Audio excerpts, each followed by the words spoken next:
Good morning students. तो आज के क्लास में हम लोग डिस्कस करेंगे एक नया टॉपिक और हमारा टॉपिक है आज का force on a moving charge in uniform magnetic field. तो ये टॉपिक आपको क्या बोल रहा है कि सबसे पहले आपको एक रीजन बनाना है जो कि यूनिफॉर्म मैग्नेटिक फील्ड होगा। यूनिफॉर्म मैग्नेटिक फील्ड का मतलब क्या होगा, हर जगह पे आपका मैग्नेटिक फील्ड क्या होना चाहिए, सेम होना चाहिए। ये मैं क्रॉस मार्क जो बना रहा हूँ ये आपको क्या दिखा रहा है, ये दिखा रहा है यूनिफॉर्म मैग्नेटिक फील्ड। ठीक है, तो देखिए ये हम लोगों ने रीजन ले लिया जो कि यूनिफॉर्म मैग्नेटिक फील्ड है। सपोज इसका मैं नाम रख लेता हूँ अपने मन से एक ABCD। ठीक है, अभी आप देखो इसके अंदर है ना, ये रीजन हमको क्या दिखा रहा है, ये हमको दिखा रहा है यूनिफॉर्म, ये हमको दिखा रहा है यूनिफॉर्म मैग्नेटिक फील्ड।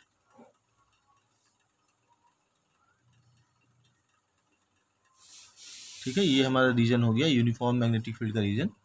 देखो आप इसके अंदर हमको एक चार्ज प्लेस करना है। ठीक है, तो सपोज यहाँ हम एक चार्ज प्लेस कर रहे हैं। ठीक है, अभी आप देखो इसमें हम जब भी कोई चार्ज प्लेस करेंगे तो इसका एक नेचुरल प्रॉपर्टी होगा कि वो चार्ज सर्कुलर मोशन एक्वायर करेगा। ठीक है, तो ये चार्ज का हमारा मोशन कैसा होगा, ये इस टाइप से सर्कुलर मोशन एक्वायर करेगा। सब कुछ कंसीडर कर देते हैं, सेंटर से इसका डिस्टेंस है R। ठीक है, और ये इसका डायरेक्शन होगा मूवमेंट का, हमेशा टेंजेंशियल होगा हर जगह पे। ठीक है, इस टाइप से कुछ।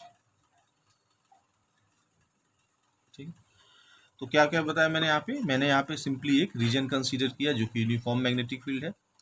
फिर हम लोग ने एक चार्ज प्लेस किया इस यूनिफॉर्म मैग्नेटिक फील्ड में, और ये जो हमारा चार्ज होगा वो क्या होगा, ये सर्कुलर मोशन एक्वायर करेगा। ठीक है, अभी आप देखो कोई भी पार्टिकल अगर सर्कुलर मोशन एक्वायर करता है, ठीक है ना, तो उससे में क्या होता है, उसमें एक सेंट्रीपिटल फोर्स क्रिएट होता है। ठीक है, तो हम उसको पहले स्टार्ट करते हैं। Let us consider a charge Q, mass M is placed in a region of uniform magnetic field। ठीक है, यूनिफॉर्म मैग्नेटिक फील्ड रीजन में प्लेस किया तो क्या होगा, देखो आप सबसे पहले ये जो चार्ज जो मूव कर रहा है, ऑब्वियस सा बात है इस सर्कुलर मोशन में जब ये मूव कर रहा है तो इस पर एक फोर्स क्रिएट होगा, है ना। तो फोर्स क्या होगा हमारा, फोर्स होगा हमारा सेंट्रीपिटल फोर्स mv²/r। ये मैंने आपको क्लास 11 में बताया है। सेंट्रीपिटल फोर्स का फॉर्मूला क्या होता है, mv²/r। v क्या है हमारा यहाँ पे, v हमारा है वेलोसिटी, और r हमारा क्या है, r है हमारा radius of the circular path. ठीक है, समझ में आ रहा है आपको। इसको आप इक्वेशन 1 कंसीडर कीजिए, है ना। अब आप देखो कि जब भी ये चार्ज यहाँ मूव करेगा, है ना, तो इस पे एक फोर्स और भी काम करेगा जो कि इस मैग्नेटिक फील्ड की वजह से होगा, है ना। तो वो फोर्स का जो वैल्यू होता है F, ठीक है, ये होता है आपका BQV साइन थीटा। समझ में आ रहा है, BQV साइन थीटा ये हमारा मैग्नेटिक फोर्स होता है, और ये हमारा सेंट्रीपिटल, ये सेंट्रीपिटल फोर्स हो गया, और ये हमारा मैग्नेटिक फोर्स हुआ। ठीक है, देखो ये आपको याद रखना पड़ेगा, force equal to BQV sine theta. B क्या है हमारा, मैग्नेटिक फील्ड है, मैंने आपको पहले भी बताया है। क्यू क्या है हमारा, चार्ज है। वी हमारा वेलोसिटी है, और थीटा हमारा क्या है, theta is the angle made by the charge particle with this direction. ठीक है, समझ में आ रहा है आपको। अभी देखो आप, ये जो हमारा थीटा का वैल्यू है, ये अगर हमको मैक्सिमम फोर्स निकालना होगा तो थीटा का वैल्यू हम 90 डिग्री लेते हैं। ठीक है, क्योंकि साइन 90 कितना होगा, फिर ये देखो साइन 90 हमारा होगा 1। ठीक है, तो ये हमारा इक्वेशन क्या हो जाएगा, ये हमारा इक्वेशन हो जाएगा FM इक्वल टू BQV। इसको हम इक्वेशन 2 बनाएंगे। देखो इस इक्वेशन में कंफ्यूज नहीं होना है, ये हमारा मैग्नेटिक फोर्स का फॉर्मूला है BQV, और इलेक्ट्रिक फोर्स का फॉर्मूला क्या था, इलेक्ट्रिक फोर्स का हमारा फॉर्मूला था E equal to F/Q। F equal to क्या होता है, E इंटू Q। ठीक है, तो ये जस्ट मैंने रिवाइंड कर दिया एक बार। अभी देखो अभी हम क्या करेंगे, ये दोनों इक्वेशन को हम इक्वेट करेंगे। क्यों इक्वेट करेंगे, दोनों बराबर होगा। बराबर इसलिए होगा क्योंकि इसी मैग्नेटिक फोर्स की वजह से हमको ये सेंट्रीपिटल फोर्स मिल रहा है। ठीक है, अगर इस पार्टिकल को हम यूनिफॉर्म मैग्नेटिक फील्ड वाला रीजन में नहीं रखते तो इसको ये सेंट्रीपिटल फोर्स नहीं मिलता। समझ में आ रहा है आपको। तो इसीलिए हम इसको दोनों को इक्वेट कर सकते हैं। ठीक है, तो इसको इक्वेट करते हैं और इक्वेट करके देखते हैं कितना होता है हमारा रिजल्ट। ठीक है, तो इसको हम अगर इक्वेट करते हैं तो हमको क्या मिलेगा, फ्रॉम 1 एंड 2, क्या मिलेगा फ्रॉम 1 एंड 2, 1 एंड 2 से हमको मिलेगा B Q V equal to M V square by R, है ना।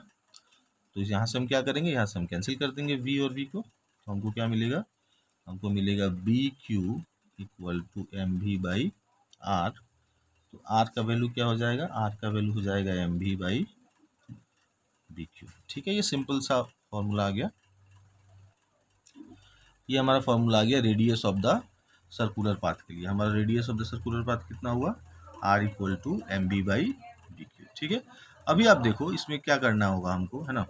अभी हमको यहाँ पे इसका टाइम पीरियड निकालना होगा कि क्योंकि ये सर्कुलर मोशन है, तो मैंने आपको पहले बताया था कि सर्कुलर मोशन में हम टाइम को टाइम नहीं बोलते हैं, सर्कुलर मोशन में हम टाइम को क्या बोलते हैं, सर्कुलर मोशन में हम टाइम को टाइम पीरियड बोलते हैं। ठीक है, तो अभी हम इसका टाइम पीरियड कैलकुलेट करेंगे, देखेंगे टाइम पीरियड कैसे निकालते हैं। तो देखो हमारे पास एक फॉर्मूला होता है, बेसिक फॉर्मूला स्पीड या वेलोसिटी, है ना, स्पीड या वेलोसिटी, इसको हम लिख सकते हैं डिस्टेंस या डिस्प्लेसमेंट, डिस्टेंस ही लिखता हूँ फिलहाल, बाई टाइम।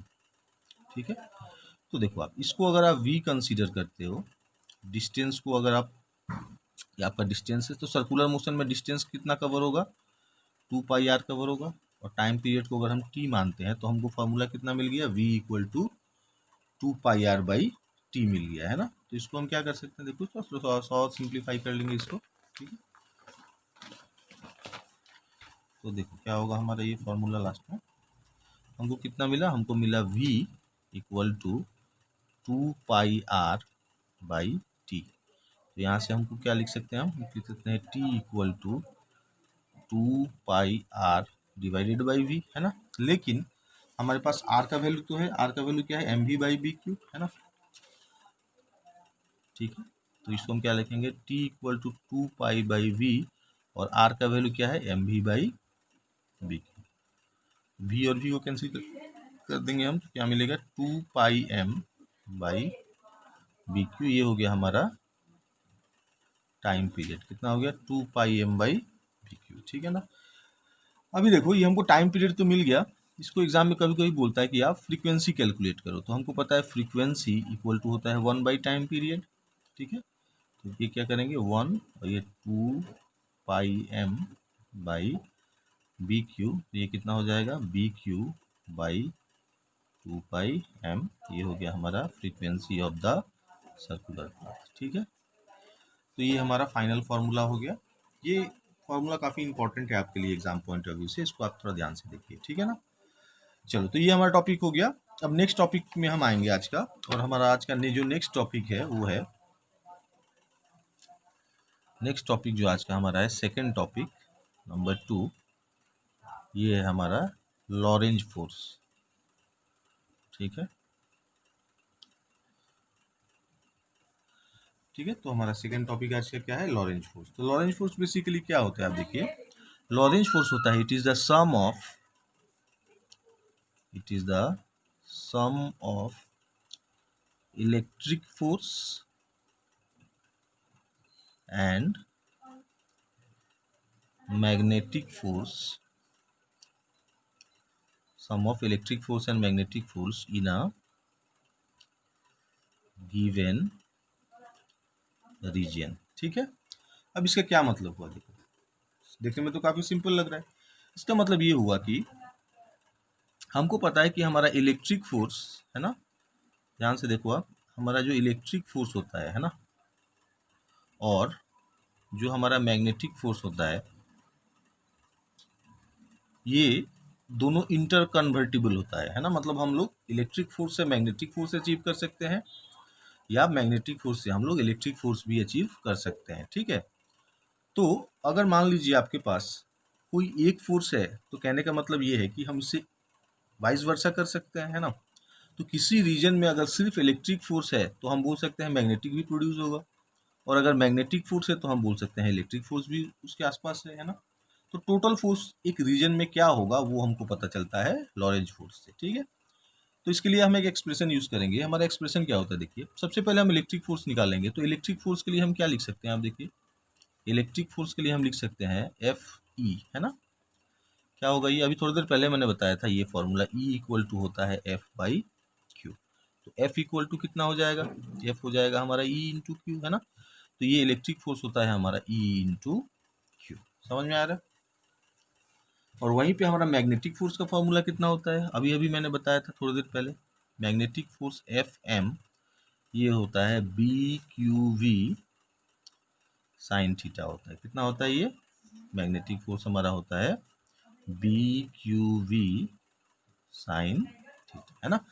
लेकिन हमको पता है कि मैग्नेटिक फील्ड जो हमारा होता है बी क्यू वी, है ना, ये फॉर्मूला कुछ होता है। बी क्यू वी को आप ऐसे भी लिख सकते हैं, इसको आप लिख सकते हो क्यू, है ना, और ब्रैकेट में हो जाएगा ये वी क्रॉस बी। अगर क्रॉस प्रोडक्ट के टर्म में लिखना चाहो तो ये ऐसे भी लिख सकते हैं, ठीक है, या ऊपर में मैंने लिखा है ऐसे भी लिख सकते हो, कोई इशू नहीं है इसमें। तो लॉरेंज फोर्स क्या था हमारा, लॉरेंज फोर्स था हमारा, it is the sum of electric force and magnetic force in a given region. तो अभी हम क्या करेंगे, इसको हम लिख सकते हैं देयरफॉर टोटल फोर्स हमको निकालना होगा एफ टी या एफ एल भी लिख सकते हैं आप। This is the sum of electric force and magnetic force. तो इलेक्ट्रिक फोर्स कितना है, E into Q, plus magnetic force कितना है, Q into V cross B. तो कितना हो जाएगा, ये क्यू कॉमन ले लेंगे यहाँ से, है ना। तो क्यू कॉमन ले लोगे तो कितना बचेगा, ये बचेगा आपका क्यू, ये हो जाएगा E plus V cross B, ठीक है। तो ये हमारा हो गया लॉरेंज फोर्स। ये एग्जाम पॉइंट ऑफ व्यू से थोड़ा बहुत इंपॉर्टेंट है, आप इसको याद रखिएगा, ठीक है। ये 1 मार्क क्वेश्चन में आता है, लॉरेंज फोर्स किसका किसका कॉम्बिनेशन होता है। तो आपको लिखना होगा कि किसका कॉम्बिनेशन होता है, electric force and magnetic force का कॉम्बिनेशन होता है, ठीक है। तो ये हमारा लॉरेंज फोर्स हो गया। नेक्स्ट हम आगे बढ़ते हैं, हमारा नेक्स्ट जो आज का टॉपिक होगा, कुछ टॉपिक्स इस चैप्टर से डिलीटेड है सिलेबस में, उसको हम नहीं पढ़ेंगे फिलहाल, ठीक है। चलिए, तो नेक्स्ट हमारा आज का जो टॉपिक है वो है थर्ड टॉपिक, जो हमारा आज का है, आज का हमारा थर्ड टॉपिक है फोर्स। ये काफ़ी इंपॉर्टेंट है टॉपिक है, force on A current carrying,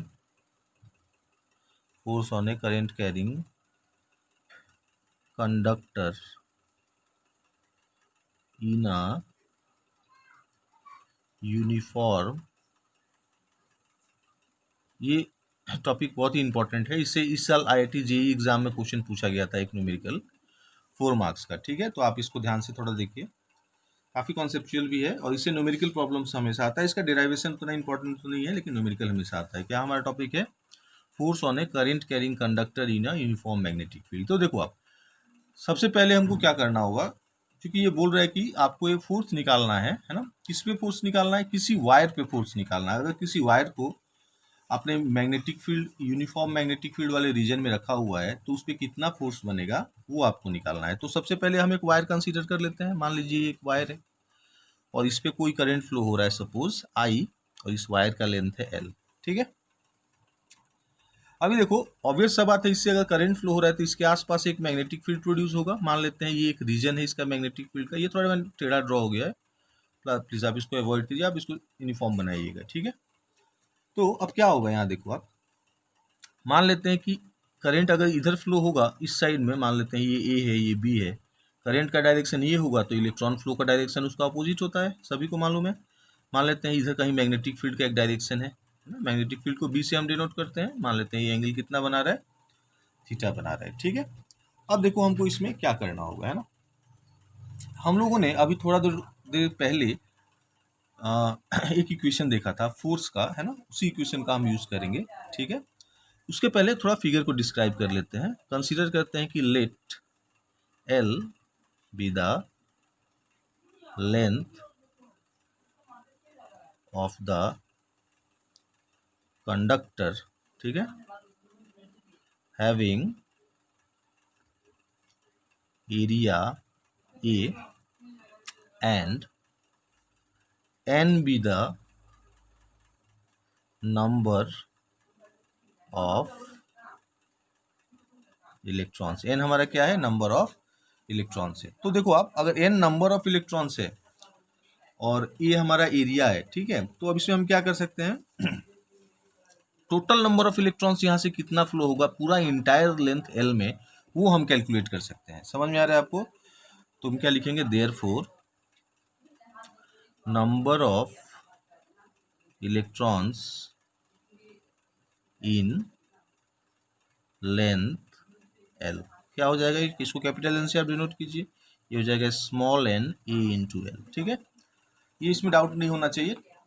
ठीक है, ये पर यूनिट एरिया मान लो हमारा स्मॉल एन है, ये हमारा एरिया है इसका, है ना, कंडक्टर का, और एल हमारा लेंथ है, तो टोटल नंबर ऑफ इलेक्ट्रॉन्स इसमें से इतना फ्लो होगा। ठीक है, अभी देखो आप, अभी हम लोगों ने थोड़ा देर पहले मैग्नेटिक फोर्स का एक फॉर्मूला पढ़ा था, हम यहाँ पे लिखेंगे देयरफॉर मैग्नेटिक फोर्स, क्या था हमारा मैग्नेटिक फोर्स का फॉर्मूला, एफ एम, ये था हमारा B Q V sine theta, है ना।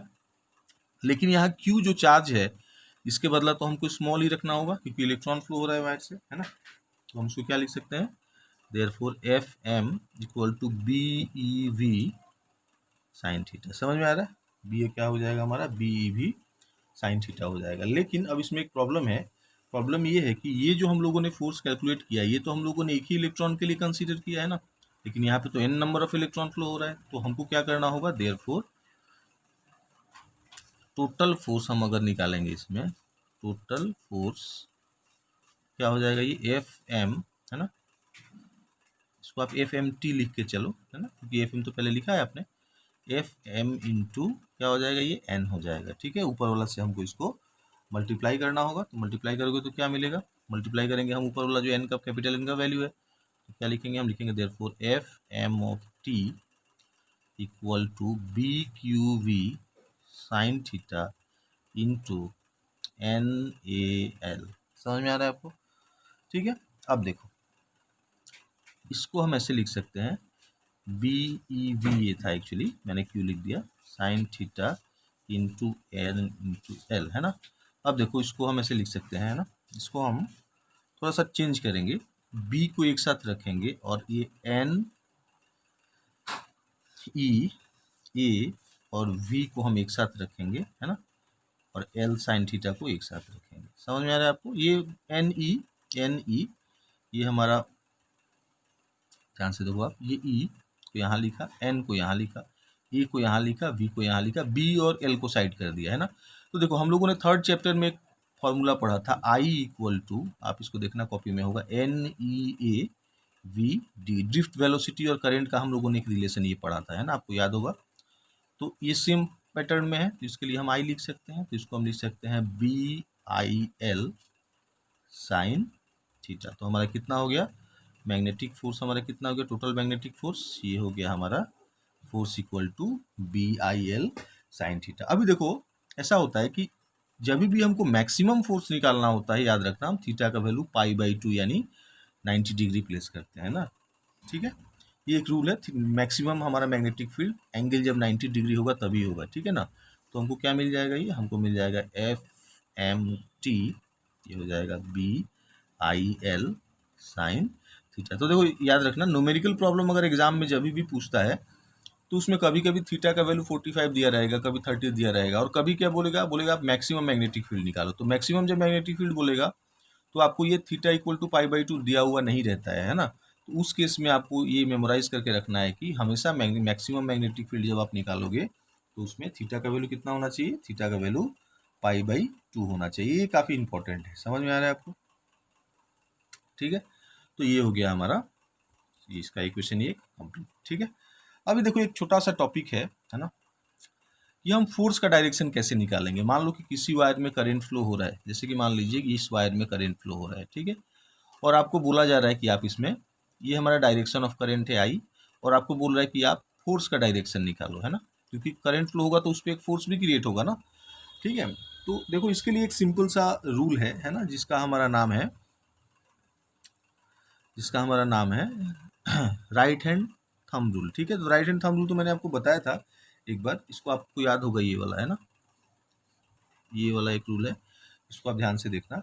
इसके साथ एक और भी रूल है हमारा, उसका नाम है फ्लेमिंग लेफ्ट हैंड रूल। ठीक है, इसमें ये वाला राइट हैंड थंब रूल मैंने बताया था, एक और भी रूल है इसमें जिसका नाम है फ्लेमिंग लेफ्ट हैंड रूल। ठीक है, इसको भी मैं थोड़ा बता देता हूँ, नहीं तो फिर आप लोग बाद में बोलोगे कि ये वाला रूल नहीं बताया मैंने। हालांकि इस पहले वाले रूल से भी हमारा काम हो जाएगा, इसलिए मैंने आपको उस टाइम पे भी बोला था कि इसके लिए एक और रूल है फ्लेमिंग लेफ्ट हैंड रूल, उससे भी आप यूज़ कर सकते हैं। तो फिलहाल मैं आपको ये वाला रूल बता देता हूँ कि फ्लेमिंग लेफ्ट हैंड रूल क्या होता है। ठीक है, तो देखो फ्लेमिंग लेफ्ट हैंड रूल के लिए आपको 3 पैरामीटर जानना होगा। पहला है फोर्स, दूसरा है मैग्नेटिक फील्ड, ध्यान से इसको देखो नहीं तो समझ में नहीं आएगा कुछ भी, और तीसरा है आपका करेंट। ठीक है, फोर्स को अगर आप एफ से डिनोट करते हो, मैग्नेटिक फील्ड को बी से डिनोट करते हो, और करंट को अगर आई से डिनोट करते हो। ठीक है, तो कैसे हम इसको कैलकुलेट करेंगे, है ना।